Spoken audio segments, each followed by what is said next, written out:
பிதா குமாரன் பரிசுத்தாவின் நாமத்தினாலே ஆமென். ஜெபம் செய்வோம்.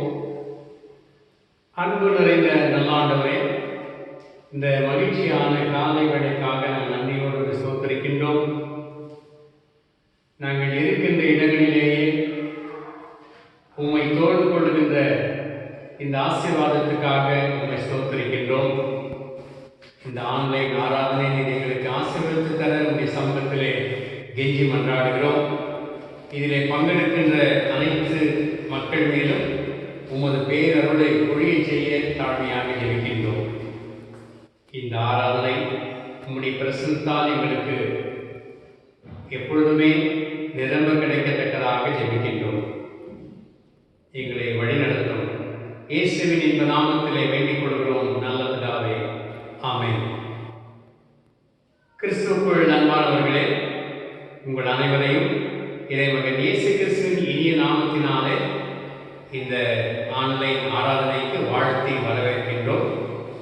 நாம் இருக்கக்கூடிய இடங்களிலே இருந்து இந்த ஆராதனையை பங்கெடுத்து இறை ஆசியை பெற்றுக்கொள்வோம். நம்முடைய ஆராதனைக்கு ஆர்வமாகவும் கடவுளுக்கு புகழ்ச்சி உண்டாகவும் பாமாலைகளிலே 11வது பாடல் மகா அதிசயங்களை செய்தனை குறிப்பிட்டு பாடலை பாடுவோம்.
கடவுள் ஆவியாக இருக்கிறார்.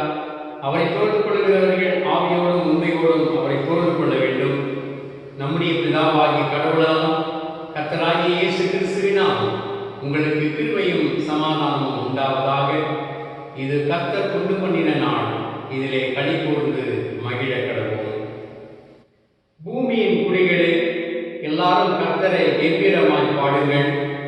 மகிழ்ச்சியோടെ கர்த்தருக்கு ஆராதனை செய்து ஆனந்த சத்தத்தோடே அவர் சன்னதி முன் வாருங்கள். கர்த்தரே தேவன் என்று அறியுங்கள். நாம் அல்ல, அவரே நம்மை உண்டாக்கினார். நாம் அவர் மேய்ச்சலின் ஜனங்களும் ஆடுகளுமாய் இருக்கின்றோம். ஆண்டவரே, எங்கள் உதடுகளை திறந்திருளும். அப்பொழுது எங்கள் வாய் உம்முடைய புகழை அறிவிக்கும். பிதாவுக்கும் குமாரனுக்கும் பரிசுத்த ஆவிக்கும் மகிமை உண்டாவதாக. ஆதியிலும் இப்பொழுதும் எப்பொழுதுமான சதா காலங்களிலும் மகிமை உண்டாவதாக. ஆமென்.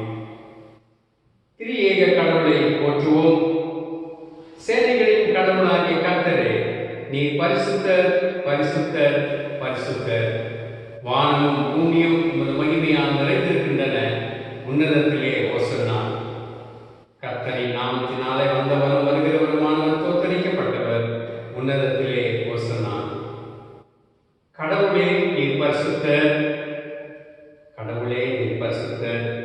சர்வ வல்லவரே நீர் பரிசுத்தர், சர்வ வல்லவரே நீர் பரிசுத்தர்.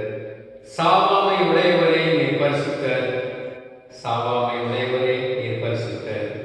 ஆண்டவரே, எங்களுக்காக சிலுவையில் அறையுண்ட எங்கள் மீட்பரே, எங்கள் மேல் கிருபையாகும். ஆண்டவரே, எங்களுக்காக சிலுவையில் அறையுண்ட எங்கள் மீட்பரே, எங்கள் மேல் கிருபையாகும். பரிசுத்த ஆவியாகிய ஆண்டவரே, எங்கள் மேல் கிருபையாகும்.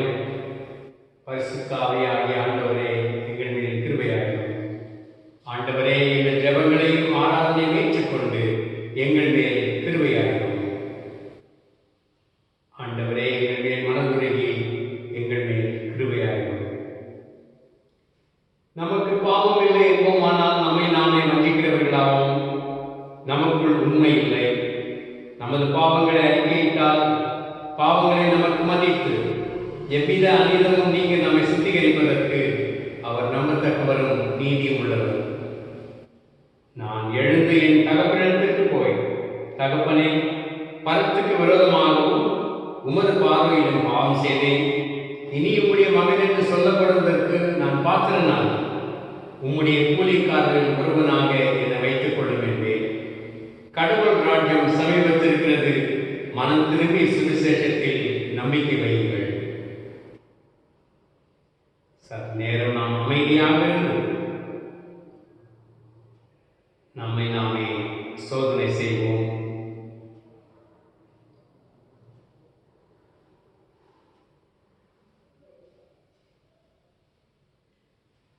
சர்வ வல்லமையுள்ள கடவுளிடத்தில் நாம் நமது பாவங்களை தாழ்மையோடு அறிக்கையிடுவோம்.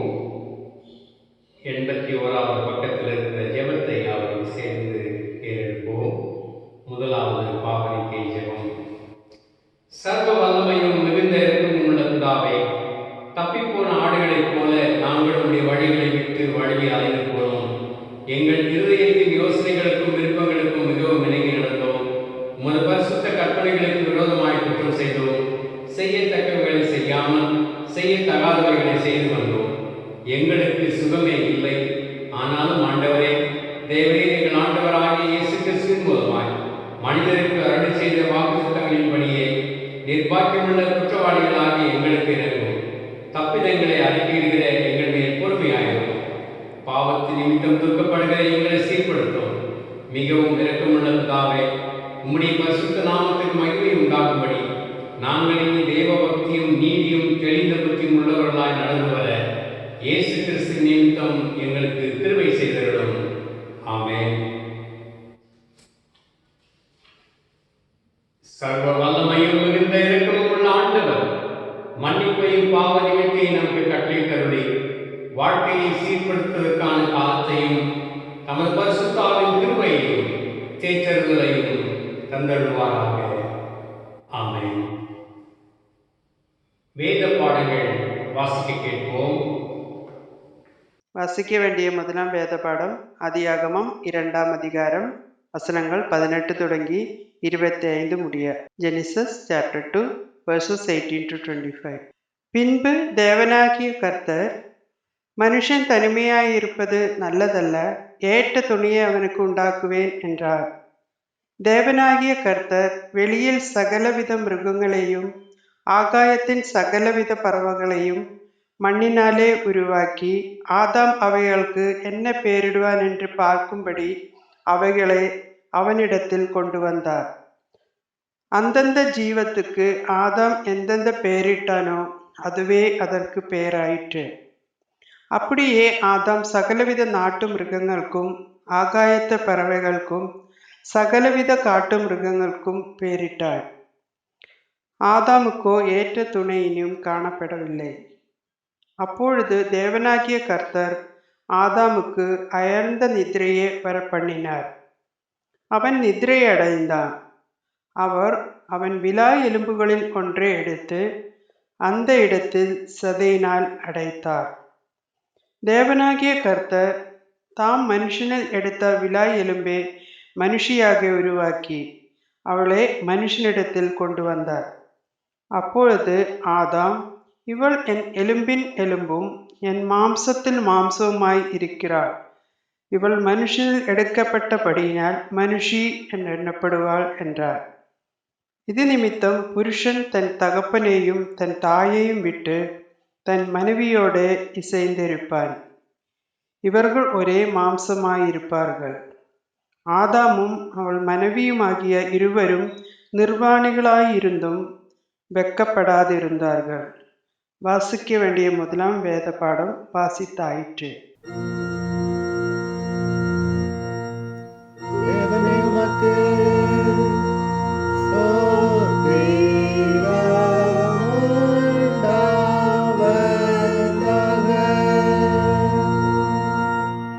Second reading is taken from the book of Hebrews, chapter 13, 1-6. எபிரேயர் 13ஆம் அதிகாரம் 1 முதல் 6 வரை. Let brotherly love continue. Do not neglect to show hospitality to strangers, for thereby some have entered angels unawares. Remember those who are in prison, as though in prison with them, and those who are mistreated, since you also are in the body. Let marriage be held in honor among all, and let the marriage bed be undefiled, for God will judge the sexual immoral and adulterers. Keep your life free from love of money, and be content with what you have, for he has said, I will never leave you nor forsake you. So we can confidently say, the Lord is my helper, I will not fear. What can man do to me? Here ends the reading.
வாசிக்க தெரிந்து கொள்ளப்பட்ட 3ஆம் வேத பாடம் மத்தேயு எழுதின சுவிசேஷம் 19ஆம் அதிகாரம் 3ஆம் வசனம் முதல் 9ஆம் வசனம் வரை.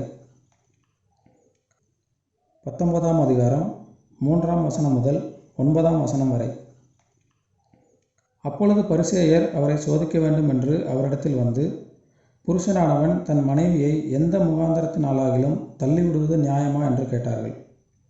அவர்களுக்கு அவர் பிரதித்திரமாக, ஆதியிலே மனுஷரை உண்டாக்கினவர் அவர்களை ஆணும் பெண்ணுமாக உண்டாக்கினார் என்பதையும், இது நிமித்தம் புருஷனானவன் தன் தகப்பனையும் தாயையும் விட்டு தன் மனைவியோடு இசைந்திருப்பான், அவர்கள் இருவரும் ஒரே மாம்சமாய் இருப்பார்கள் என்று அவர் சொன்னதையும் நீங்கள் வாசிக்கவில்லையா?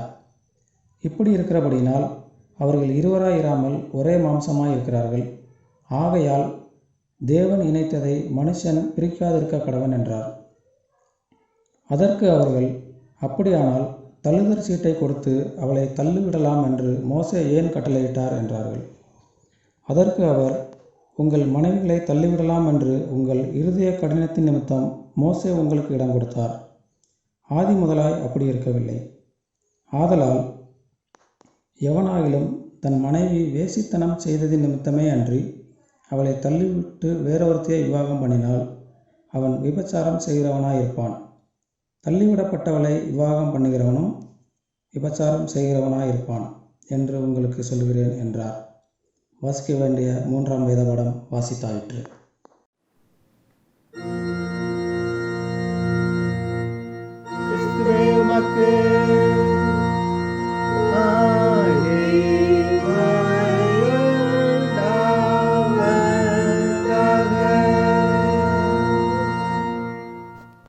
கீர்த்தனைகளிலே 265வது பாடல். பயந்து கர்த்தரின் பாதை அதனை பணிந்து நடப்பவன் பாக்கியவான். கீர்த்தனை 265 இதனை பாடுவோம்.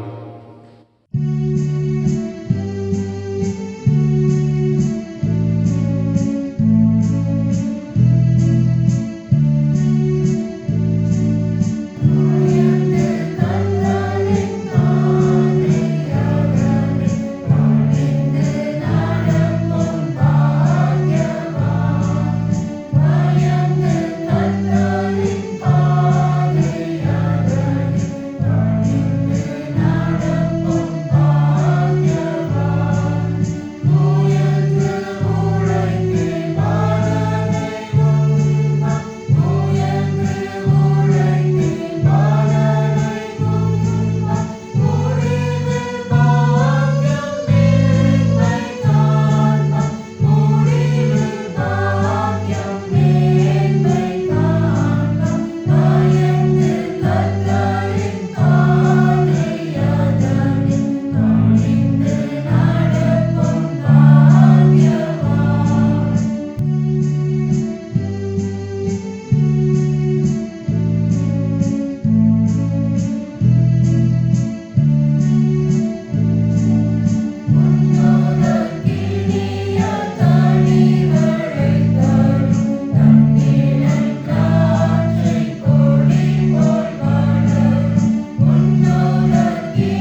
என் வாயின் வார்த்தைகளும் எங்கள் இருதயத்தின் தியானமும் உமது சமூகத்தில் உறுதியாக இருப்பதாக.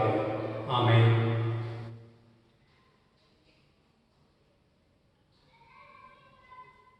கிறிஸ்துவுக்குள் அன்பானவர்களே, கின்னஸ் வேர்ல்ட் ரெக்கார்ட் இந்த புத்தகத்தின்படி the world's longest living couple, இந்த உலகிலேயே திருமணமாகி அதிக ஆண்டுகள் உயிரோடு வாழ்ந்த ஒரு தம்பதியரை பற்றி எழுதப்பட்டிருக்கின்றது. ஹெர்பர்ட் ஃபிஷர் 105 வயது, ஜெல்மீரா அவர்களுக்கு 101 வயது.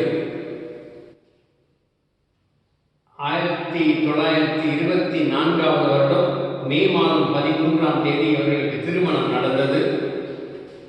86 ஆண்டுகள், 86 years of happy married life. தங்களுடைய திருமண வாழ்க்கை 86 ஆண்டுகளாக வாழ்ந்தவர்கள். இவர்களுக்கு 5 பிள்ளைகள், 10 பேர பிள்ளைகள், 9 கொள்ளு பேர பிள்ளைகள், 4 எள்ளு பேர பிள்ளைகள். 5 children, 10 grandchildren, 9 great grandchildren and 4 great great grandchildren. அந்த நாளினுடைய அமெரிக்க ஜனாதிபதி பராக் ஒபாமா அவர்கள் இந்த தம்பதியரை வெள்ளை மாளிகைக்கு அழைத்து அவர்களுக்கு விருந்து படைத்தார். அப்பொழுது மக்கள் கேட்கின்றார்கள், 86 ஆண்டுகளாக நீங்கள் வாழ்ந்து வருகிறீர்கள், உங்களுடைய இந்த திருமண வாழ்வினுடைய ரகசியம் என்ன என்று கேட்கிறார்கள். அதற்கு ஜெல்மேரா அவர்கள், அந்த அம்மாள் சொன்னது என்னவென்றால், it was only God that kept us together. கடவுள்தான் எங்களை இதுவரையிலே நடத்தி கொண்டு வந்து விட்டார். நீங்கள் திருமணம் செய்து கொண்டிருக்கின்ற தம்பதியருக்கும் செய்ய போகின்ற வாலிப பிள்ளைகளுக்கும் ஏதாவது சொல்ல விரும்புகிறீர்களா என்று கேட்டதற்கு அவர்கள் சொன்னார்கள், respect one another, support one another and communicate with all your heart. ஒருவருக்கு ஒருவர் மதிப்பு தாருங்கள், ஒருவருக்கு ஒருவர் ஆதரவாக இருங்கள். உங்களுடைய முழு இருதயத்திலிருந்து நீங்கள் ஒருவருக்கொருவர் நல்ல நிலையிலே தொடர்பு படுத்திக் கொள்ளுங்கள் என்று குறிப்பிட்டார்கள். தென்னிந்திய திருச்சபை இந்த நாளிலே நமக்கு கொடுத்திருக்கின்ற தலைப்பு திருமணம், உடன்படிக்கையின் கொண்டாட்டம். Marriage, celebration of covenant. திருமணம் என்கின்றது நாம் அனைவரும் அறிந்திருக்கின்றபடி 2 மனங்களுடைய இணைப்பாக இருக்கின்றது. இந்த 2 மனங்கள் இணைந்து ஒரு மனமாக செயல்படுகின்றது திருமண வாழ்வு. இது ஒரு புனிதமான உறவு. ஆகவேதான் ரோமன் கத்தோலிக்க சபையிலே இந்த திருமணத்தை ஒரு சாக்கிரமந்தாக அவர்கள் மதித்து இன்றும் அதனை செயல்படுத்திக் கொண்டிருக்கின்றார்கள். 3 வேத பாடங்களை வாசிக்க கேட்டோம். ஆதியாகமம் 2ஆம் அதிகாரம் 18 - 25 வரை, எபிரேயர் 13ஆம் அதிகாரம் முதல் 6 வசனங்கள் மற்றும் மத்தேயு 19 3 - 9 வரை. இந்த வசனங்களின் அடிப்படையிலிருந்து சில குறிப்புகளை உங்களோடு நான் பகிர்ந்து கொள்ள ஆசைப்படுகின்றேன். Marriage is a covenant. Marriage is not a contract between 2 persons, but a covenant between 3 persons. Man, woman and God.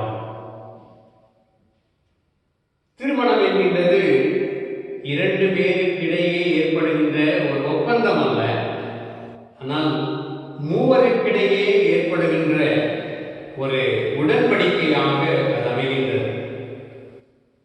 கடவுள் இந்த திருமணமாகிய நியமத்தை மனுக்குலத்திற்கு கொடுத்திருக்கின்றார். God instituted marriage. God designed marriage. இந்த திருமணத்தை அவர்தான் திட்டமிட்டார், அவர்தான் அதனை நியமனம் செய்திருக்கின்றார். ஆதியாகமம் முதல் அதிகாரத்திலே ஆதியிலே தேவன் வானத்தையும் பூமியும் சிருஷ்டித்தார் என்று நாம் வாசிக்கின்றோம். 2ஆம் அதிகாரம் 4வது வசனத்திலிருந்து 25வது வரை தேவனாகிய கர்த்தர், முதல் அதிகாரத்திலே தேவன் என்றும் 2ஆம் அதிகாரத்திலே தேவனாகிய கர்த்தர் என்றும் எழுதப்பட்டிருக்கின்றது. தேவன் எலோஹிம் என்கின்றது படைக்கின்ற கடவுள், படைக்கின்ற ஆற்றலை பெற்றவர், உருவாக்குகின்ற கடவுள். ஆனால் 2ஆம் அதிகாரம் 4வது வசனத்திலிருந்து படைப்புகளை படைத்து ஆதாம் ஏவாளை உருவாக்குகின்ற அந்த நிகழ்வு எழுதப்படுகின்ற நிலையிலே தேவனாகிய கர்த்தர், லார்ட் காட் என்று எழுதப்பட்டிருக்கின்றது. இந்த தேவனாகிய கர்த்தர் என்பதற்கு it shows the covenantal relationship with human beings. கடவுள் மக்களோடு செய்து கொண்ட உடன்படிக்கையின் கடவுளாக இந்த தேவனாகிய கர்த்தர் என்கின்ற வார்த்தை அமைகின்றது. ஆகவே 2ஆம் அதிகாரம் 18லிருந்து 25 வரை நாம் வாசிக்க கேட்டோம். தமது சாயலிலே மனுஷனை அவர் படைக்கின்றார். முதலில் ஆதாம் உருவாக்கப்படுகின்றார், பின்பு ஏவாள் உருவாக்கப்படுகின்றதை நாம் காண்கின்றோம். உடன்படிக்கையின் கடவுள் தமது சாயலிலே இந்த மனுக்குலத்தை அவர் படைக்கின்றார், குறிப்பாக ஆதாம் ஏவாள்.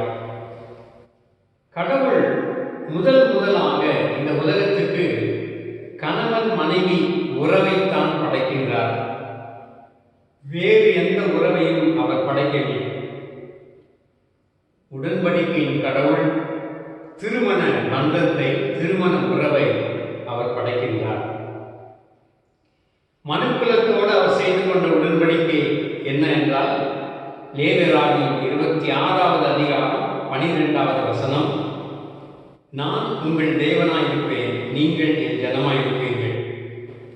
இந்த உடன்படிக்கையின் அடிப்படையிலே திருமண உறவை ஏற்படுத்தி ஆணையும் பெண்ணையும் படைக்கின்றார். இந்த திருமண உறவு ஒரு உடன்படிக்கை என்கின்றதை வேதத்திலே ஒரு சில வசனங்களை நாம் படிக்கின்ற போது நமக்கு விளங்குகின்றது. மல்கியா தீர்க்கதரிசியின் புத்தகம் 2வது அதிகாரம் 14வது வசனம், கர்த்தர் உனக்கும் உன் இளவயதின் மனைவிக்கும் சாட்சியாக இருக்கிறார், உன் உடன்படிக்கையின் மனைவி என்று சொல்லி அங்கே எழுதப்பட்டிருக்கின்றது. உனக்கும் உன் மனைவிக்கும் கர்த்தர் சாட்சியாக இருக்கிறார், உன் உடன்படிக்கையின் மனைவி. இந்த உடன்படிக்கை பந்தம், உடன்படிக்கை உறவு இங்கே சுட்டி காட்டப்படுகின்றது. நீதிமொழிகள் 2வது அதிகாரம் 16வது வசனத்திலே, தன் இளவயதின் நாயகனை விட்டு தன் தேவனுடைய உடன்படிக்கையை மறந்து போனவள் என்று சொல்லி அங்கே எழுதப்பட்டிருக்கின்றது. இங்கேயும் இந்த திருமண உறவு உடன்படிக்கை உறவாக குறிக்கப்படுகின்றதை நாம் பார்க்கின்றோம். திருமணம் ஒரு உடன்படிக்கை என்கின்றது இந்த வசனங்களிலிருந்து நமக்கு அறியப்படுகின்றது. ஒப்பந்தத்திற்கும் உடன்படிக்கைக்கும் நிறைய வேறுபாடுகள் உண்டு. There are a lot of differences between a contract and a covenant. Contract என்கின்றது ஒப்பந்தம். இந்த ஒப்பந்தம் என்கின்றது ஒரு பொருள் ஒருவர் வாங்குகின்றார், ஒருவர் விற்கின்றார், அல்லது ஒரு நிலத்தை, ஒரு வீட்டை ஒருவர் வாங்குகிறார், ஒருவர் விற்கின்றார். அப்படி விற்கின்ற பொழுது அவர்கள் இருவரிடையே ஒப்பந்தங்கள் எழுதப்படுகின்றன. இந்த நிலம் எனக்கு சொந்தமானது, இவ்வளவு பெரியது, இத்தனை அளவுள்ளது, இதனுடைய மதிப்பு இத்தனை, இந்த நாளிலே இந்த பணத்தை நீங்கள் கொடுக்க வேண்டும், அதன் பிறகு அது உங்களுக்கு உரித்தாகும் என்று பலவிதமான நிபந்தனைகள் போட்டு அந்த ஒப்பந்தத்திலே இருவரும் கையெழுத்திடுகின்றார்கள். இது ஒரு குறிப்பிட்ட கால வரைக்குட்பட்டது, காலத்துக்கு உட்பட்டது. இது ஒரு காலத்துக்கு உட்பட்ட ஒன்றாக இந்த கான்ட்ராக்ட் அமைகின்றது. ஆனால் கவனன்ட் என்கின்றது காலத்தை கடந்த ஒன்று. கான்ட்ராக்ட், ஒப்பந்தம் தற்காலிகமானது, உடன்படிக்கை அது நிரந்தரமானது. இந்த திருமண உடன்படிக்கையிலே வாழ்நாள் வரைக்கும், நாம் வாழ்கின்ற வரைக்கும் ஒருவருக்கு ஒருவர் உடன்படிக்கை செய்திருக்கின்றோம். ஒப்பந்தத்திலே, கான்ட்ராக்டிலே மன்னிப்பு குறைந்து மதிப்பிடப்படுகின்றது. ஆனால் இந்த உடன்படிக்கையிலே மன்னிப்பு மிகைப்படுத்தி சொல்லப்படுகின்றது. அறநெறிக்கு ஒப்பந்தத்திலே இடம் கிடையாது. ஆனால் அறநெறி வாழ்க்கைதான் உடன்படிக்கையை பின்பற்றுகின்றவர்கள் அவர்களுக்கு அதிலே சொல்லப்படுகின்றது. ஒப்பந்தத்திலே நம்பிக்கை அற்ற ஒரு நிலை, ஆனால் உடன்படிக்கையிலே நம்பிக்கை பெரிதும் போற்றப்படுகின்றது. ஒப்பந்தத்திலே தனிநபருக்கு முக்கியத்துவம், ஆனால் உடன்படிக்கையிலே ஒரு சமூகத்துக்கு, விசுவாச சமூகத்துக்கு அதிக இடம் கொடுக்கப்படுகின்றது. இப்படி ஒப்பந்தமும் உடன்படிக்கையும் வெவ்வேறாக இருக்கின்ற நிலையிலே திருமண ஆராதனை முறையிலே கூட இந்த ஒப்பந்தத்தை விடுத்து உடன்படிக்கை பற்றி நான் பேசுகின்றார்கள். ஜெப புத்தகத்தில் 138வது பக்கம் திருமண ஆராதனை முறையிலே இது சொல்லப்படுகின்றது. தாலி கட்டி முடிந்தவுடன் குருவானவர் ஜெபம் செய்கின்றார்.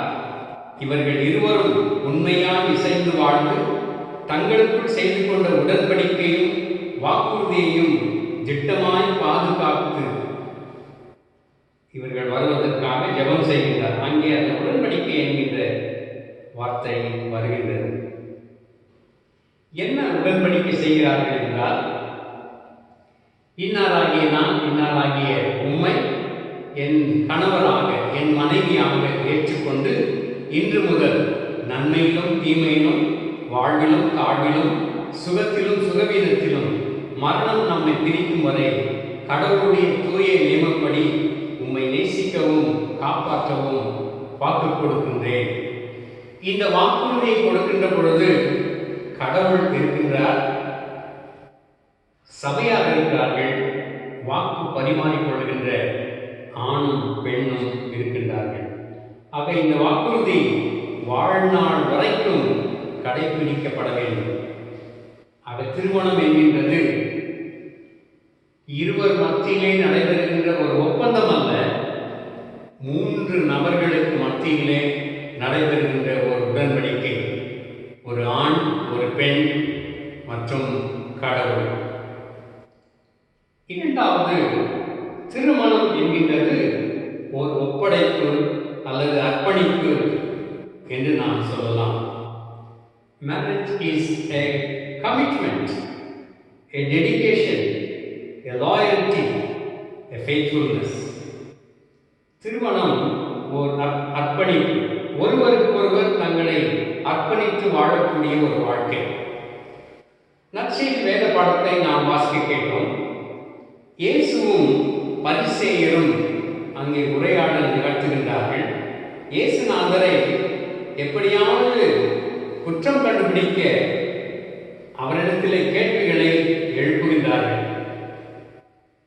அதுவும் கணவன் மனைவி இவர்களிடையே இருக்கக்கூடிய உறவு, மன இலக்கம் அல்லாது விவாகரத்து, இதனை குறித்து அவர்கள் கேள்வியை எழுப்புகின்றார்கள். அதற்கு இயேசுநாதருடைய மறுமொழியானது அவர்களை வாயடைத்து போக வைக்கின்றது. மத்தேயு 19ஆம் அதிகாரம் 3வது வசனம். அப்பொழுது பரிசேயர் அவரை சோதிக்க வேண்டும் என்று அவரிடத்தில் வந்து, புருஷனானவன் தன் மனைவியை எந்த முகாந்தரத்தினாலாகிலும் தள்ளிவிடுவது நியாயமா என்று கேட்டார்கள். இயேசுநாதர் வாழ்ந்த காலத்திலே இந்த மனவிலக்கு என்கின்றது, விவாகரத்து என்கின்றது சாதாரணமாக ஒரு காரியமாக இருந்தது. The divorce at the time of Jesus was a burning question. ஒருவேளை இந்த நாளிலே இந்த கொரோனாவை பற்றி அதிகமாக பேசப்பட்டு வருகின்றது. செய்தித்தாள்களிலேயும் அல்லது டெலிவிஷன்களிலேயும் வாட்ஸ்அப் மீடியா போன்ற காரியங்களெல்லாம் இது அதிகமாக பேசப்படுகின்றது. சரியான ஒரு புரிதல் இல்லாத நிலையிலே இந்த கொரோனாவை பற்றி நாம் வாழ்ந்து கொண்டு வருகின்றோம். அதுபோலவே அந்த இயேசுநாதர் வாழ்ந்த காலத்திலே யூதர்களிடையே திருமணம் அதனை பற்றியும் அந்த விவாகரத்து பற்றியும் வெவ்வேறு கருத்துக்கள் நிலவி வந்தன. திருமணம் என்கின்றது ஒரு பரிசுத்தமான ஒரு கடமை. In Jewish tradition, marriage was a holy duty, sacred duty. ஒரு பரிசுத்தமான ஒரு கடமையாக அவர்கள் நினைத்தார்கள். ஆனால் விவாகரத்து என்கின்றதிலே வெவ்வேறு கருத்துக்கள் அவர்களுக்கு இருந்தன. ஏனென்றால் யூதர்களுக்கு பெண் என்கின்றது ஒரு உயிர் நிறைந்த ஒரு ஆண் அல்ல, உயிரோடு இருக்கக்கூடிய ஒரு ஆண் அல்ல, மாறாக ஒரு பொருளாக அவர்கள் ஒரு பெண்ணை மதித்தார்கள். முதலில் தகப்பனின் சொத்தாக, பின்பு கணவனின் சொத்தாக அவர்கள் ஒரு பெண்ணை பார்த்தார்கள். பெண்ணுக்கு சட்ட ரீதியான உரிமை இல்லை. ஒரு பெண் எந்த காலத்திலேயும் கணவனை விவாகரத்து பண்ண முடியாது. ஆனால் ஒரு கணவன் நினைத்தால் ஒரு சீட்டு எழுதி கொடுத்துவிட்டு அவளை விவாகரத்து செய்துவிடலாம். இவர்கள் கேட்கின்ற கேள்வி உபாகமம் 24ஆம் அதிகாரம் 1 வசனத்திலே இருக்கின்றது. அது என்ன என்றால், உபாகமம் 24:1, ஒருவன் ஒரு ஸ்திரீயை விவாகம் பண்ணி கொண்ட பின்பு அவரிடத்தில் லட்சையான காரியத்தை கண்டு அவள் மேல் பிரியமற்றவனானால் அவன் தழுதல் சீட்டை எழுதி அவள் கையிலே கொடுத்து அவளை தன் வீட்டிலிருந்து அனுப்பிவிடலாம். ஆங்கிலத்திலே இந்த லட்சையான காரியம் என்கின்றது some indecency in her என்று எழுதப்பட்டிருக்கின்றது. இந்த லட்சையான காரியம் indecency என்கிறதை குறித்து யூத ரபிமார்கள் ஒருமித்த கருத்து இல்லை. அவர்களுக்குள் வெவ்வேறு கருத்துக்கள் இருந்தன. ஷம்மாய் என்கின்ற ஒரு யூத ரபியானவர் இந்த லட்சையான காரியம் இன்டிசென்சி என்கின்றதற்கு என்ன விளக்கம் சொன்னார் என்றால், இட் இஸ் ஒன்லி அடல்ட்ரி, விபச்சாரம், அதுதான் லட்சையான காரியம். ஆக ஒரு மனைவி விபச்சாரத்தில் ஈடுபடுகின்ற பொழுது அவளுக்கு சீட்டு எழுதி கொடுத்து அவளை விலக்கிவிடலாம், அவள் வேண்டாம் என்று அவள் வீட்டுக்கு அனுப்பிவிடலாம் என்று ஷம்மா என்கின்ற ரபி அவரும் அவரை சார்ந்தவர்களும் இந்த கருத்தை கொண்டவர்களாக இருந்தார்கள். ஆனால் ஹில்லே என்கின்ற ரபி மற்றும் அவரை சார்ந்தவர்கள் என்ன சொன்னார்கள் என்றால், இந்த லட்சையான காரியம் என்கின்றது பல வகைகளிலே வெளிப்படுகின்றது. சமையல் செய்கின்ற பொழுது கொஞ்சம் தீர்ந்து போய்விட்டால் அல்லது உப்பு அதிகமாக அதிலே போட்டுவிட்டால் அவர்களுக்கு விவாகரத்து கொடுத்து விடலாம். தெருவிலே வேறு ஆணோடு பேசினால், எந்த ஆணாக இருந்தாலும் அவனோடு பேசினால் விவாகரத்து கொடுக்கலாம். கணவனுடைய பெற்றோரை அவமதியாக பேசினால் விவாகரத்து கொடுத்து விடலாம். பக்கத்து வீட்டுக்கு கேட்கின்ற அளவுக்கு சத்தம் போட்டால் விவாகரத்து கொடுத்து விடலாம். மற்றும் தலை விரித்து இருந்தால், முடியை அவிழ்த்து விட்டிருந்தால் விவாகரத்து கொடுத்து விடலாம் என்று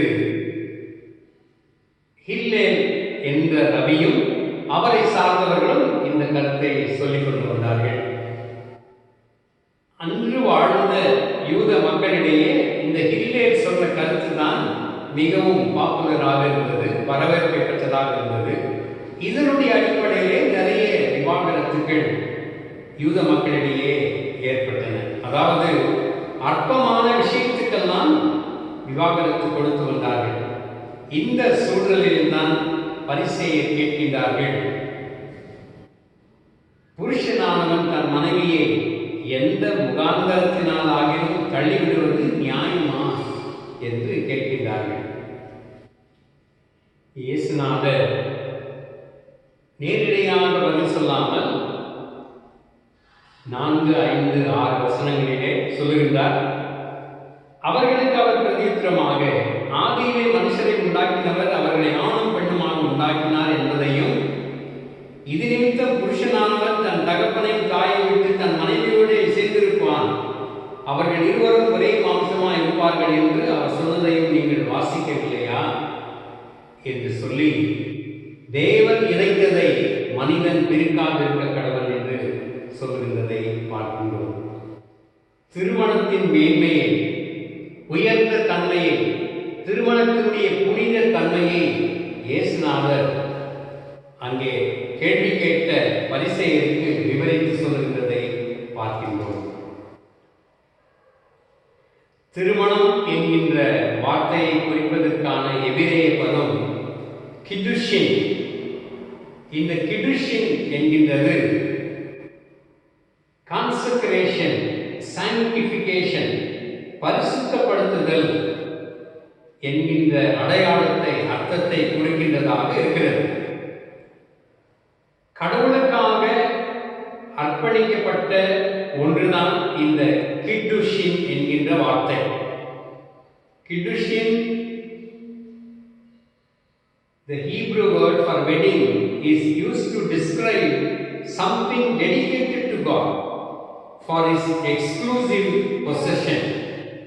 கடவுளுக்கு படைக்கப்பட்டதை, குறிப்பாக ஒரு காணிக்கையை கடவுளுக்கு படைத்து விட்டால் அது கடவுளுக்கு முற்றிலும் சொந்தம், அவரது உடைமையாகி விடுகின்றது. Anything totally surrendered to God is kiddushin. இந்த நிலையிலே திருமணம் என்கின்றது கணவன் மனைவியினுடைய உடைமையாக, மனைவி கணவனுடைய உடைமையாக இருக்கிறதை நமக்கு தெரியப்படுத்துகின்றது. Husband is consecrated to wife, wife is consecrated to husband. The one becomes exclusive possession of the other. கணவன் மனைவிக்கும், மனைவி கணவனுக்கும் உடைமையாக இருக்கின்றார்கள். எப்படி ஒரு காணிக்கையானது கடவுளுக்கு சொந்தமோ அதுபோலவே கணவன் மனைவிக்கு சொந்தமாகவும், மனைவி கணவனுக்கு சொந்தமாகவும் இருக்கின்றார்கள். இது நிமித்தம் தகப்பனையும் தாயை விட்டு மனைவியோடு சேர்ந்திருப்பான், இருவரும் ஒரே மாம்சமாயிருப்பார்கள் என்கின்றது அர்த்தம் இதுதான். கணவனும் மனைவியும் ஒருவர் மற்றவரின் உடைமையாக இருக்கின்றார்கள் என்கிறதை இது நமக்கு சுட்டிக்காட்டுகின்றது. எல்லா நிலைகளிலேயும் கணவனும் மனைவியும் இணைந்திருக்க வேண்டும் என்கின்றதுதான் இதனுடைய அர்த்தம். நம்முடைய திருமண ஆராதனை அதிலேயும் இந்த காரியங்கள் எல்லாம் வருகின்றன. ஒருவர் பாரத்தை ஒருவர் சுமந்து, ஒருவர் மகிழ்ச்சியை ஒருவர் பகிர்ந்து, தங்கள் வீட்டின் கடமைகளை சேர்ந்து நிறைவேற்றி என்கின்றது. Constantly depending upon one another, constantly living together, sharing, caring, being together always. இந்த அர்த்தத்தை தான் இயேசுநாதர் இங்கே குறிப்பிடுகிறதை பார்க்கிறோம். இதுதான் அர்ப்பணிப்பு என்கின்றது. ஒருவருக்கொருவர் நேர்ந்து கொள்கின்ற ஒரு அர்ப்பணிப்பாக இருக்கின்றது. தாலி கட்டி முடிந்தவுடனே அந்த தாலியை பிடித்து கொண்டு கணவன் மனைவிக்கு சொல்கின்ற அந்த உறுதியான நம்பிக்கைக்கும் நிலையான அன்பிற்கும் அடையாளமாக இந்த திருமாங்கல்யத்தை உமக்கு நான் கொடுக்கின்றேன் என்று சொல்லி, ஆக கடைசி வரைக்கும் இருவராக சேர்ந்து வாழுகின்ற ஒரு வாழ்க்கை தான் இந்த கமிட்மெண்ட் என்று சொல்கின்ற அர்ப்பணிப்பின் வாழ்க்கை. ஒருவர் இன்னொருவருக்காக தன்னை அர்ப்பணித்து வாழுகின்ற வாழ்க்கை. மூன்றாவதாக மேரேஜ் இஸ் கண்டென்ட்மெண்ட். திருமணம் என்கின்றது மன நிறைவான ஒன்று, திருப்தி தருகின்ற ஒன்று. நிருப பாடத்தை நாம் வாசிக்க கேட்போம். எபிரேயர் 13ஆம் அதிகாரம் 4-5 வசனங்கள். விவாகம் யாவருக்குள்ளும் கனமுள்ளதாய் விவாகம் அஞ்சும் அசுசிப்படாதுமாய் இருப்பதாக. நீங்கள் பண ஆசை இல்லாதவர்களாய் நடந்து உங்களுக்கு இருக்கிறவைகளே போதும் என்று எண்ணுங்கள். Marriage is honorable among all. Be content with what you have. ஆண்டவர் கொடுத்திருக்கின்ற வாழ்க்கை துணை எனக்கு போதும், வேறு எதுவும் வேண்டாம் என்கின்ற மனநிலை, அதுதான் விவாகத்தை கனமுள்ளதாக நாம் யோசிக்க வேண்டியதற்கு அடையாளமாக இருக்கின்றது. நமக்கு கொடுக்கப்பட்டிருக்கின்ற லைஃப் பார்ட்னர், வாழ்க்கை துணை ஆண்டவராலே கொடுக்கப்பட்டது. ஆதியிலே ஏவாளை படைக்கின்ற பொழுது ஆதாமுக்கு அயர்ந்த நித்திரையை கொடுத்தார். ஒருவேளை விழித்திருந்தால் ஆண்டவரை பார்த்து தனக்கு இப்படி வேண்டும் அப்படி வேண்டும் என்று சொல்லியிருப்பான். ஆனால் அவனுக்கு தூக்கத்தை கொடுத்து ஒரு ஹெல்ப்மேட், உதவி செய்யக்கூடிய ஒருவரை, ஆதரவாக இருக்கக்கூடிய ஒரு பெண்ணை அவர் சிருஷ்டித்து ஆதாமுக்கு கொடுக்கின்றார். ஏற்ற துணையை கடவுள் தந்திருக்கின்றார். அன்புக்குரியவர்களே, நமக்கு கொடுக்கப்பட்டிருக்கின்ற வாழ்க்கை துணை யாரோ பார்த்து யாரோ திருமணம் கொடுக்கப்பட்ட அந்த ஒன்றல்ல, கடவுளால் கொடுக்கப்பட்ட ஒன்று. அதனை நாம் ஏற்றுக்கொள்ள அழைக்கப்படுகின்றோம். ஒரு லட்சிய புருஷன் கிடையாது, ஒரு லட்சிய மனைவியும் கிடையாது. இவைகளெல்லாம் ஒருவேளை சினிமாவிலே அல்லது கதைகளிலே தான் வரும். There is no ideal husband, there is no ideal wife. குறைகளோடு இருக்கின்றவர்கள் தான் திருமணம் செய்து கொண்டு வாழுகின்றார்கள். ஆக இந்த குறைகளோடு வாழக்கூடிய ஒரு வாழ்க்கையை நாம் புனிதப்படுத்துவது நம்முடைய கடமையாக இருக்கின்றது. விவாக மஞ்சம் அசிங்கப்படக்கூடாது. Marriage but should be kept undefiled. அசுசிப்படுத்தப்படாதபடிக்கு இருக்க வேண்டும் என்று இந்த எபிரேயருக்கு என்ற நிருபத்திலே நாம் வாசிக்கிறோம். எனக்கு கிடைத்த வாழ்க்கை துணை கர்த்தர் தந்த ஒன்று, ஆகவே அதுவே போதும், அந்த வாழ்க்கை துணைக்கு நான் துரோகம் செய்ய மாட்டேன் என்கிறதை நினைத்துக் கொள்ள வேண்டும். விவாக மஞ்சம் கணவன் மனைவிக்கு மட்டுமே, வேறு எவருக்கும் அல்ல. இந்த தாம்பத்திய இன்பத்தை திருமண உறவுக்கு அப்பாலே நாம் தேடுகின்ற பொழுதுதான் ஒருவருக்கு ஒருவர் துரோகம் செய்கின்றவர்களாக இருக்கின்றோம்.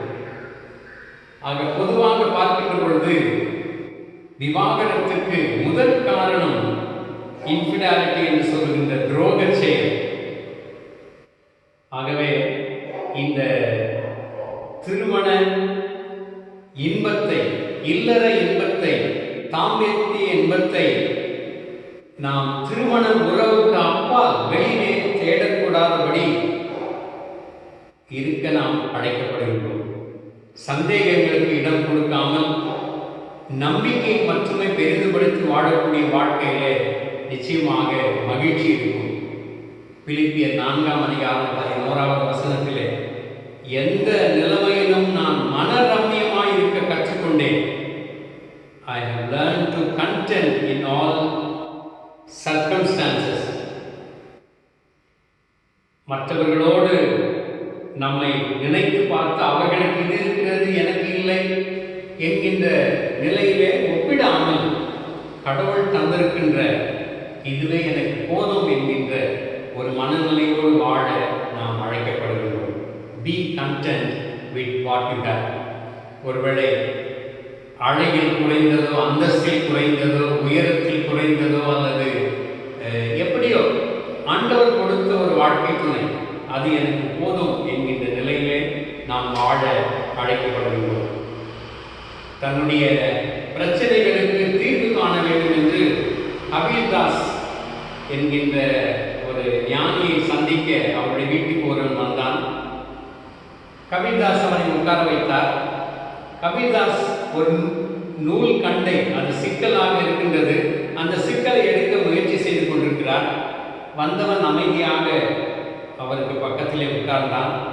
கபீர்தாஸ் தன்னுடைய மனைவியிடம் 2 கப் பால் எடுத்துக்கொண்டு வரும்படி சொன்னார். அந்த பால் எடுத்து வந்தார். கபீர்தாஸ் அந்த பாலை குடித்து விட்டார். வந்த விருந்தாளி அவன் குடித்தான். அதிலே நிறைய உப்பு தான் இருந்தது, சர்க்கரைக்கு பதில் உப்பு போட்டு இருந்தது. ஆனால் அவர் குடித்து விட்டார். இவனாலே அதை குடிக்க முடியவில்லை. சற்று நேரம் கழித்து ஒரு பகல் 3 மணி இருக்கும், பிற்பகல் 3 மணி, அந்த அளவில் விளக்கு எடுத்துக்கொண்டு வா என்று சொல்லுகின்றார். அந்த அம்மாள் சூரிய வெளிச்சம் இருக்கிறது, ஏன் விளக்கு என்று ஒன்றும் கேட்கவில்லை. விளக்கு எடுத்துக்கொண்டு வந்து விட்டார்கள். தன்னுடைய குடும்ப பிரச்சனைக்கு வழி கேட்டு வந்தவன் எழுந்து அவன் போய்விட்டான். நிறைய உப்பு போட்டிருக்காங்க, இவர் ஒண்ணுமே கேட்கல. ஏன் உப்பு போட்டார்? 3 மணிக்கு விளக்கு எடுத்துக்கலான்னு சொன்னாங்க, விளக்கு எடுத்துட்டு வராங்க. ஏன்னா அந்த அம்மாவும் கேட்கல. இப்படி பிரச்சனைகளை பெரிதுபடுத்தாமல் ஒருவருக்கொருவர் விட்டு கொடுத்து வாழுகின்ற ஒரு வாழ்க்கையிலே நிச்சயம் ஆனந்தமும் மகிழ்ச்சியும் இருக்கின்றதிலே சந்தேகமில்லை. ஆக விட்டு கொடுத்து வாழ்வதுதான் வாழ்க்கை. திருமணம் கடவுளால் நியமிக்கப்பட்டது, கடவுள் ஏற்படுத்தியது. அது ஒரு உடன்படிக்கையாக, ஒரு கவனண்டாக இருக்கின்றது. அது ஒரு கமிட்மெண்ட்டாக, அர்ப்பணிப்புக்காக இருக்கின்றது. அது ஒரு கண்டென்ட்மெண்ட், மனநிறைவு தருகின்றதாகவும் இருக்கின்றது. கணவனும் மனைவியும் நீயா நானா என்கின்றதிலே நின்று விடாமல், அது வாழ்க்கை அல்ல. நீயா நானா என்பது வாழ்க்கை அல்ல, நீயும் நானும் சேர்ந்ததுதான் வாழ்க்கை. அந்த வாழ்க்கையை ஆண்டவருக்கு வாழ்ந்து காட்டி அவருக்கு சாட்சிகளாக வாழ தேவன் கிருபை செய்வாராக. ஆமென். நாம் யாவரும் இருக்கின்ற இடங்களிலேயே அப்போஸ்தலர் விசுவாச பிரமாணத்தின் மூலமாக நம்முடைய விசுவாச பிரமாணத்தை அறிக்கை செய்வோம். ஜெப புத்தகத்திலே 88வது பக்கம். வானத்தையும் பூமியையும் படைத்த சர்வ வல்லமையுள்ள பிதாவாகிய தேவனை விசுவாசிக்கிறேன். அவருடைய ஒரே குமாரனாகிய நம்முடைய நாதர் இயேசு கிறிஸ்துவை விசுவாசிக்கிறேன். அவர் பரிசுத்த ஆவியினாலே கன்னிமரியாள் உட்படுத்த பிறந்தார். பொந்தி பிலாத்தின் காலத்தில் பாடுபட்டு சிலுவையில் அறைந்து மரித்து அடக்கம் பண்ணப்பட்டு பாதாளத்தில் இறங்கினார். 3ஆம் நாள் மரித்தோரிடத்தில் எழுந்தருளினார். பரமண்டலத்துக்கு ஏறி சர்வ வல்லமுள்ள பிதாவாகிய தேவனுடைய வலது வாசலை வீற்றிருக்கிறார். அவ்விடத்திலிருந்து உயிருள்ளோரை மருத்துவரும் நியாயத்திற்கு வருவார். பரிசுத்த ஆவியை விசுவாசிக்கிறேன். பொதுவாக இருக்கிற பரிசுத்த சபையும் பரிசுத்தவானுடைய ஐக்கியமும் பாவ மன்னிப்பும் சரீர குறித்ததிலும் நித்திய ஜீவனம் உண்டு என்று விசுவாசிக்கிறேன். ஆமென். மன்றாட்டு ஜெபங்களை நாம் ஏறெடுப்போம். இரக்கத்தில் ஐஸ்வர்யமுள்ள நல்லாண்டவரே, எங்களை அதிகமாக நீர் நேசித்ததற்காக நாங்கள் நன்றி செலுத்துகிறோம். நாங்கள் உம்மை மறந்தாலும் நீர் எங்களை மறப்பதில்லை. நாங்கள் உம்மை நேசித்தாலும் நேசிக்காவிட்டாலும் நீர் எங்களை நேசிக்கின்றீர். அந்த பெரிதான அன்புக்கு அடிபணிந்து உம்மை நாங்கள் ஸ்தோத்தரிக்கின்றோம். இந்த நாளிலும் எல்லாருக்காகவும் வேண்டிக் கொள்ள உடைய பாதத்தை நாங்கள் நாடி வருகிறோம். எங்களுடைய பெற்றோர்கள், பெரியோர்கள், மூத்தவர்கள், முதியோர்கள் எல்லோருக்காக ஜெபிக்கிறோம். அவர்களை கனப்படுத்த வேண்டியது எங்களுடைய கடமை. அதிலே நாங்கள் தவறிவிடாமல் இருக்க நீர் கிருபை தாரும். சிறப்பாக இந்த நாளிலே குடும்பங்களின் நல்வாழ்வுக்காக ஜெபிக்கின்றோம். குடும்பங்களின் சமாதானத்துக்காக நாங்கள் ஜெபிக்கின்றோம். கணவன் மனைவியிடையே நல்ல புரிந்து கொள்ளுதல், விட்டுக் கொடுக்கின்ற மனப்பான்மை வர வேண்டும் என்று நினைத்து ஜெபிக்கின்றோம். அது இல்லாமல் போகின்ற பொழுது ஈகோ என்கின்ற நிலை வந்து நான் தான் என்கின்ற நிலையிலே குடும்ப பிரச்சனைகள் அதிகமாக போகின்றதை நாங்கள் காண்கின்றோம். அப்படிப்பட்ட தருணங்களிலே கணவன் மனைவி இருவருமே நான் என்கின்ற அந்த சிந்தனையை எடுத்து உங்கள் சமூகத்திலே அமர்ந்து மனம் விட்டு பேசி ஒருவரை ஒருவர் மன்னித்து ஏற்றுக்கொண்டு இருவரும் சேர்ந்து குடும்பத்துக்கும் உமக்கும் தங்களை அர்ப்பணித்து வாழ கிருபைத்தார். குழந்தைகளுக்காக ஜெபிக்கின்றோம், பிள்ளைகளுக்காக ஜெபிக்கின்றோம், படிக்கின்ற மக்களுக்காக ஜெபிக்கின்றோம், படிப்பு முடித்து வேலை தேடுகின்ற மக்களுக்காக கொண்டாடுகிறோம், வேலையிலிருந்து ஓய்வு பெற்றவர்களுக்காக நாம் ஜெபிக்கின்றோம். வருமானம் இல்லாமல், வேலை இல்லாமல், வீடு இல்லாமல், ஆகாரம் இல்லாமல் கஷ்டப்படுகின்ற அனைத்து மக்களுக்காக நாம் ஜெபிக்கின்றோம். ஏழை எளிய மக்கள், அனாதைகள், விதவைகள், உபத்திரப்படுவோர், துக்கப்படுவோர், மரண தருவாயில் இருப்போர் எல்லோருக்காக நாம் ஜெபிக்கின்றோம். இந்த திருமணம் என்கின்ற கடவுள் ஏற்படுத்தின இந்த நியமத்தை குறித்து நாங்கள் தியானித்தோம். கடவுளால் நியமிக்கப்பட்ட இந்த திருமணம் கடவுளால் எங்களுக்கு கொடுக்கப்பட்ட வாழ்க்கை துணை குறைகளோடு இருந்தாலும் கூட அந்த குறைகளை அப்புறப்படுத்திவிட்டு மன்னித்து ஏற்றுக்கொள்கின்ற மனப்பான்மையை தரும்படியாக ஜெபிக்கின்றோம். குழந்தை பாக்கியமற்ற தம்பதியருக்காக ஜெபிக்கின்றோம். அவர்களுக்கும் அந்த பாக்கியத்தை நீ நிறைவாக தாரும். ஒரே குடும்பத்திலே ஒரே வீட்டிலே வாழ்ந்திருந்தாலும் கணவன் மனைவியிடையே பேச்சில்லாமல் இருக்கக்கூடிய நிலைகளிலே இருக்கக்கூடிய அனைத்து பேருக்காக நாம் ஜெபிக்கின்றோம். கணவனை இழந்திருக்கின்ற மனைவி, மனைவியை இழந்திருக்கின்ற கணவர்மார்கள் எல்லோருக்காக நாங்கள் வேண்டுதல் செய்கின்றோம். அவர்கள் மேலும் இரக்கம் பாராட்டி ஆசீர்வதித்து வழிநடத்த நாங்கள் வேண்டுகின்றோம். சுகவீனமாக இருக்கின்ற எல்லோருக்காக நாம் ஜெபிக்கின்றோம். கொரோனா வியாதியினாலே பாதிக்கப்பட்டிருக்கின்ற அனைத்து மக்களுக்காக நாம் ஜெபிக்கின்றோம். அவர்களை கவனிக்கக்கூடிய மருத்துவர்கள், சாதிமார்கள், மருத்துவத்துறையை சேர்ந்த அனைத்து மக்களுக்காக நாம் ஜெபிக்கின்றோம். அந்த புனிதமான ஊழியத்திலே அவர்களுக்கு நீ தைரியம் கொடுத்து அவர்களை உற்சாகப்படுத்தி வழிநடத்த நாம் ஜெபிக்கின்றோம். மற்ற வியாதிகளினாலே, மற்ற கஷ்டங்களினாலே வேதனை வருகின்ற எல்லோருக்காக நாம் ஜெபிக்கின்றோம். உம்முடைய பரிசுத்த கரங்கள் நிழல் போல தங்கியிருந்து அனைவரையும் ஆற்றி தேற்றி அரவணைக்க நாம் ஜெபிக்கின்றோம்.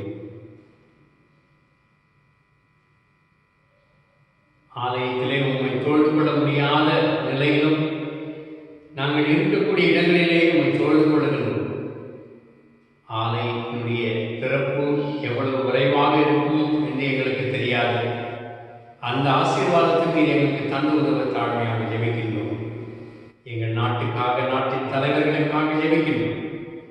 எங்களுடைய டைசஸ்க்காக ஜெபிக்கிறோம். பிஷப்புக்காக, குருமார்களுக்காக, அனைத்து சபைகளுக்காக, அனைத்து விசுவாசிகளுக்காக, பிற சபைகளை சார்ந்திருக்கின்ற அனைத்து சகோதர சகோதரிகளுக்காக, மிஷனரிகளுக்காக, உமது ஊழியங்களை செய்து வருகின்ற எல்லோருக்காக ஜெபிக்கின்றோம்.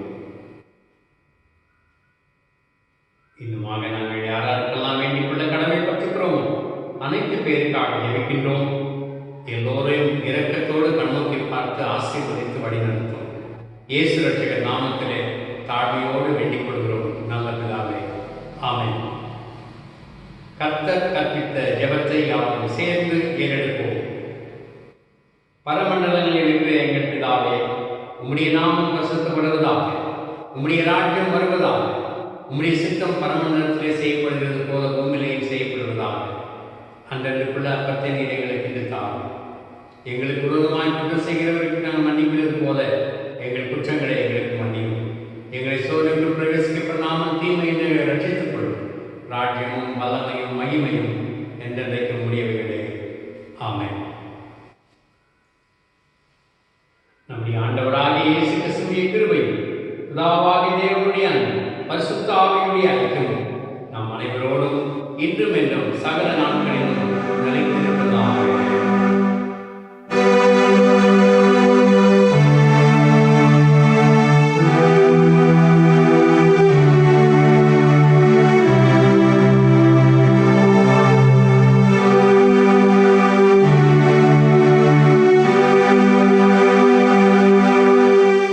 முடிவாக பாமாலையில் 230வது பாடல், ஆ இன்ப இல்லமே நீ என்றும் தழைத்து வாழ்க. பாமாலை 230. இந்த பாடலை நாம் பாடுவோம்.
ஜெபம் செய்வோம்.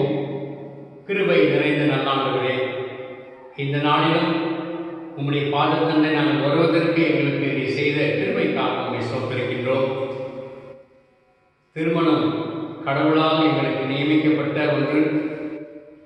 இந்த திருமணத்தை குறித்து நாங்கள் வாசித்து தியானித்தோம். திருமணம் 2 பேரிடையே நடக்கின்ற ஒப்பந்தம் அல்ல, 3 பேரிடையே நடந்தேறுகின்ற உடன்படிக்கையாக இருக்கின்றது. கணவன், மனைவி மற்றும் கடவுள். திருமணம் வாழ்நாள் முழுக்க ஒருவருக்கொருவர் அர்ப்பணிக்கக்கூடிய ஒன்றாகவும் அது இருக்கின்றது. ஒரு கமிட்மெண்ட்டாக, ஒரு கவனண்டாக. மூன்றாவது, இந்த திருமண வாழ்விலே மன நிறைவு என்கின்றது அவசியம். கண்டென்ட்மெண்ட் என்கின்றது மிக மிக முக்கியம். குறை உள்ளவர்களாக நான் வாழ்ந்தாலும் அந்த குறைகளோடு என்னுடைய வாழ்க்கையை உங்கள் அர்ப்பணிதிலே தான் முழு ஆனந்தம் இருக்கின்றது. அந்த ஆனந்த மகிழ்வான வாழ்க்கையை உமற்ற நாங்கள் வாழ்ந்து காட்ட எங்களுக்கு கிருபை செய்து ஆசீர்வதிக்க மன்றாடுகிறோம். இந்த வழிபாட்டிலே காணப்பட்ட குறைகளை தயவாக பொறுத்து எங்களை ஆசீர்வதியும். இயேசு ரட்சகர் நாமத்திலே வேண்டிக் கொள்கிறோம் நல்ல பிதாவே. ஆமென்.